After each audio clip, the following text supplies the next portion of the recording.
Alright, julle, dis tyd vir nuus in 'n nutshell met Friskie Mariski. En soos julle reeds weet, het ons nog steeds nie 'n update oor ons favourite chommie, Louis Liebenberg nie. Hy is stiller as 'n kerkmuis. Maar op 'n heel ernstige noot, julle, is dit vandag Beeld en die Daily Sun se laaste dag van print. Okay, julle, so hierdie ding kom al 'n ruk, Rapport, Beeld, ek dink City Press, die Daily Sun, dit gaan nie goed by Media 24 of apparently nie, soveel so, dat hulle vanjaar op 'n print, okay, en dit is pokkenhartseer.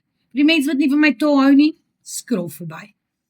So, as 'n joernalis wat al 13 jaar in die bedryf is, ek het al van gemeenskapskoerante tot tydskrifte en natuurlik werk ek nou self by 'n koerant.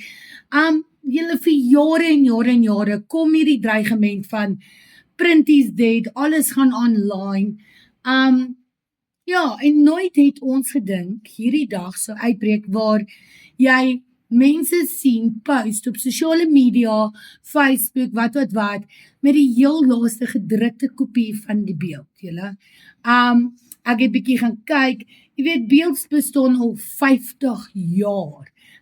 Beeld het al nuus gebring aan Afrikaanse Suid-Afrikaners nog voordat daar televisie was, internet of rekenaars. Julle, hier kom die stryd op, ja. Weet julle wat, nee? Julle moet onthou, dis nie net Afrikaanse koerante wat onder hierdie publikasie wat toemaak nie, maar dis die Engelse koerante ook. En long story short, ek wil net 'n side note of ietsie by julle los, wat, I don't know, vat het, gebruik het, gooi het weg. Hoeveel keer scroll julle op Facebook, lees die headline van die Beeld, en comment dan sê, kan iemand vir my die info post, want ek is nie 'n subscriber nie. En ja, ek weet, I know, inflation, high living cost, petrolpryse, al daai kak. Maar wees eerlik, die mense het nog steeds geld vir drank en al die ander luxuries. En dit is presies hoekom ek so passievol is oor journalistiek, media, communication en so aan. En julle, dit is verskriklik belangrik dat julle journaliste, media personalities, wat ook al, wat julle volg ondersteun. Jy weet, daar is hoeveel mense wat vandag hulle laaste skof gewerk het. Ja, die koerante gaan nie meer print nie, dit gaan nou online. En daar is baie mense wat toch nog hulle werk het, maar die retrenchments. En ek moet vir julle sê, dit gaan maar so oral. Ek het hierdie jaar 'n paar kollegas verloor, omdat hulle moes geretrench geword het. So, long story short, julle, ons moet na die media-industrie kyk, ons moet na ons media, of na ons joernaliste, ons reporters, ons verslaggewers, whatever. Ons moet na hulle kyk. Jy weet, en ek dink dit is nou die tyd om dalk bietjie meer independent journalism te begin ondersteun, of net dalk is die goue geleentheid dat daar nou 'n nuwe gap in die mark is.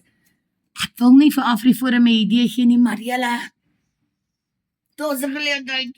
Kom ons is eerlik, die sal nie nuus in 'n nutshell wees sonder Friskie Mariski wat 'n klein bietjie katterig raak nie. Julle, ons chommie Louis is happy of sad hieroor.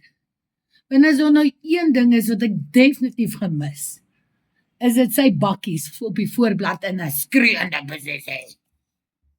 En wie sou die keer vergeet het toe ek ook op die voorblad was. Ag, damn it, daar gaan my street cred en my controversial en al die goeders wat gepaard genoem het. Nou gaan ek ook nog nie op die voorblad wees. Kolbeer Friskie Mariski. Daar was net 'n grapie, julle. Na alle ernstigheid, sê doch in die mediabedryf, respekteer die media, support die media, hoop dom comments op en onder maak, en get yourself ready. Julle, dit help nie ons huil as ons hierdie ding kon gered het nie. Anyways, kom meer Friskie Mariski. Julle moet 'n lekker naweek hê, over en out. Bye!